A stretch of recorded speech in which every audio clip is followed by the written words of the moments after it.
www.drabsiddiq.com একটি educational website. এই ওয়েবসাইটটি শুধুমাত্র এডুকেশন বা শিক্ষা নিয়ে আলোচনা করে। গ্লাইকোলাইসিস বা ইএমপি গতিপথ, যে জৈব রাসায়নিক প্রক্রিয়ায় বিভিন্ন ধরনের এনজাইমের কার্যকারিতায় জীবকোষস্থ জটিল জৈব যৌগ জারিত হয়ে সরল যৌগে পরিণত হয় এবং স্থিতিশক্তি গতিশক্তিতে রূপান্তরিত হয়, তাকে শ্বসন বা রেসপিরেশন বলে। শ্বসন একটি শক্তিশালী জারণ বিজারণ প্রক্রিয়া। শ্বসনের ফলে জীবদেহে এটিপি উৎপন্ন হয়। এটিপি জীবের সকল শারীরবৃত্তীয় কাজে শক্তি যোগান দেয়। ইহা দিনরাত 24 ঘন্টা সংঘটিত হয়।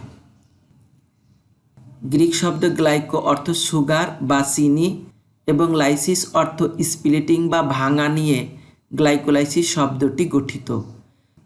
যে জৈব রাসায়নিক প্রক্রিয়ায় বিভিন্ন ধরনের এনজাইমের কার্যকারিতায় এক অণু গ্লুকোজ ধাপে ধাপে ভেঙে 2 অণু পাইরুভিক অ্যাসিডে পরিণত হয়, তাকে গ্লাইকোলাইসিস বলে।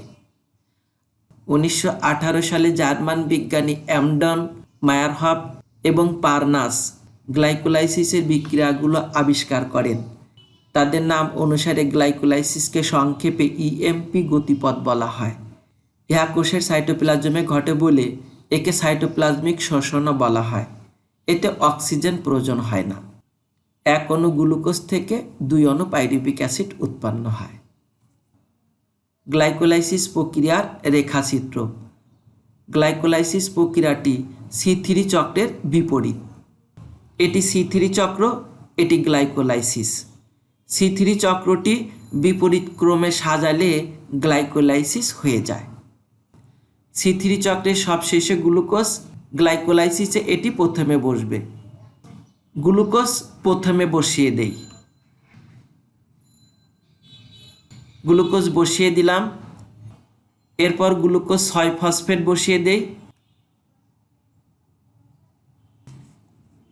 এরপর ফ্রুক্টোজ 6 ফসফেট বসিয়ে দেই।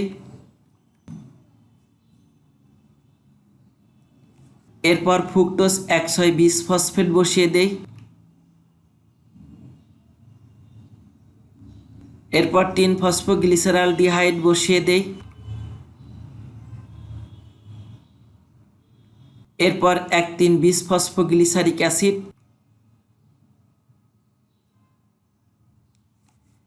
এরপর 3 ফসফোগ্লিসারিক অ্যাসিড।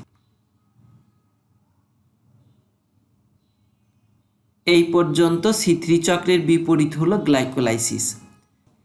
এরপর 2 phosphoglyceric acid, 2 phosphoenol pyruvic acid, pyruvic acid. Glycolysis প্রক্রিয়ায় পাইরুভিক অ্যাসিড উৎপন্ন হয়।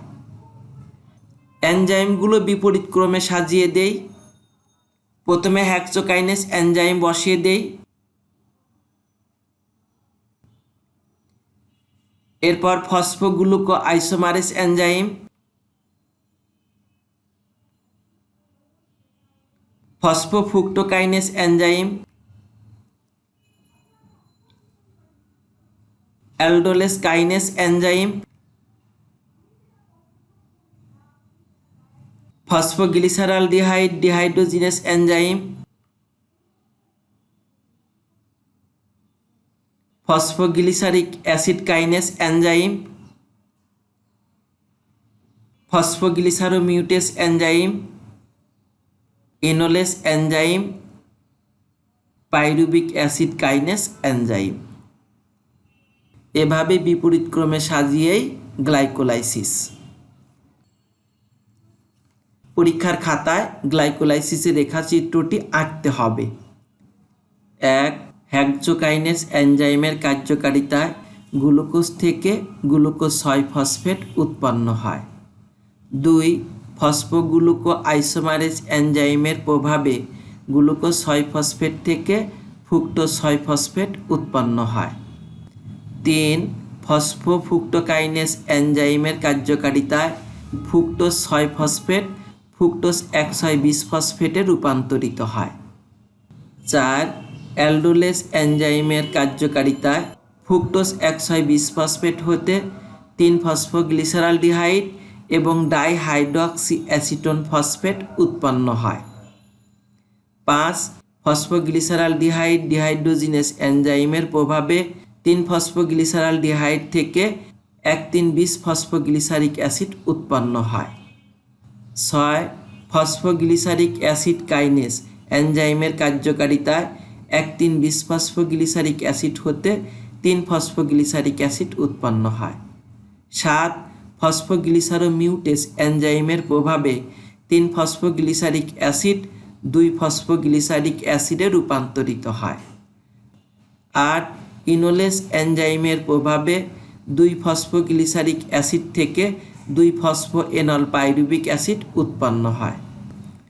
9 পাইরুবিক অ্যাসিড কাইনেস এনজাইমের কার্যকারিতায় 2 ফসফোএনল পাইরুবিক অ্যাসিড থেকে পাইরুবিক অ্যাসিড উৎপন্ন হয়।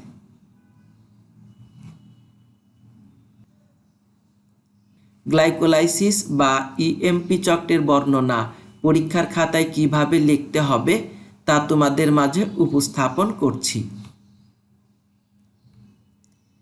1 হেক্সোকাইনেস এনজাইমের কার্যকারিতায় গ্লুকোজ থেকে গ্লুকোজ 6 ফসফেট উৎপন্ন হয়। 2 ফসফোগ্লুকো আইসোমারেজ এনজাইমের প্রভাবে গ্লুকোজ 6 ফসফেট হতে ফ্রুক্টোজ 6 ফসফেট উৎপন্ন হয়।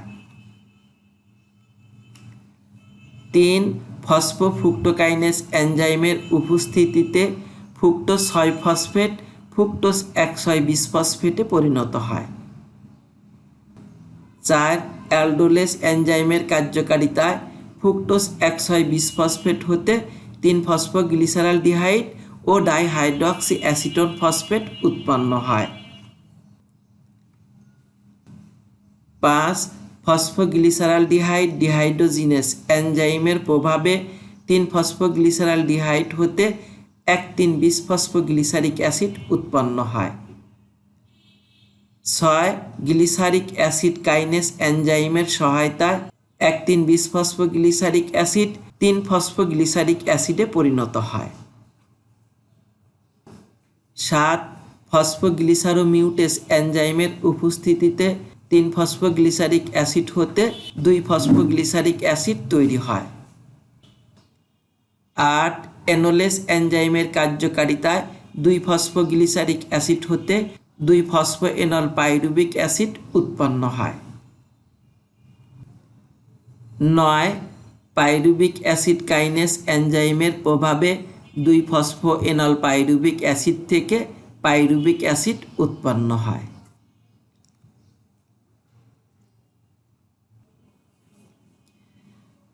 গ্লাইকোলাইসিস চক্রের গুরুত্ব বা তাৎপর্য।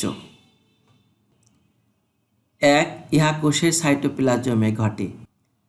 গ্লাইকোলাইসিস প্রক্রিয়াটি কোষের সাইটোপ্লাজমে ঘটে, তাই একে বলা হয় সাইটোপ্লাজমিক প্রক্রিয়া। 2 গ্লুকোজ জারিত হয়। গ্লাইকোলাইসিস প্রক্রিয়ায় গ্লুকোজ জারিত হয়।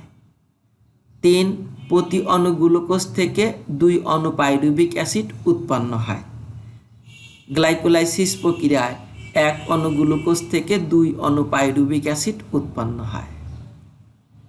4 পাইরুবিক অ্যাসিড কেপস চক্রে কাঁচামাল হিসেবে ব্যবহার হয়। গ্লাইকোলাইসিস প্রক্রিয়ায় পাইরুবিক অ্যাসিড উৎপন্ন হয়। এই পাইরুবিক অ্যাসিড পরবর্তীতে কেপস চক্রের কাঁচামাল হিসেবে ব্যবহার হয়। 5 এই চক্রে 2টি এটিপি এবং 2টি NADPH2 উৎপন্ন হয়। 6 এই প্রক্রিয়ায় অক্সিজেনের প্রয়োজন হয় না। গ্লাইকোলাইসিস প্রক্রিয়া ঘটার জন্য অক্সিজেন দরকার হয় না। 7 পাইরুবিক অ্যাসিড উৎপন্ন না হলে শ্বসন ক্রিয়া বন্ধ হয়ে যেত। গ্লাইকোলাইসিস প্রক্রিয়ায় পাইরুবিক অ্যাসিড উৎপন্ন হয়। পাইরুবিক অ্যাসিড শ্বসন প্রক্রিয়াকে সচল রাখে। যদি গ্লাইকোলাইসিস না ঘটত, পাইরুবিক অ্যাসিড উৎপন্ন হতো না, শ্বসন ক্রিয়াও চলতো না। 8 এটিপি ও NADPH2 মোট সুপ্ত শক্তির 17%।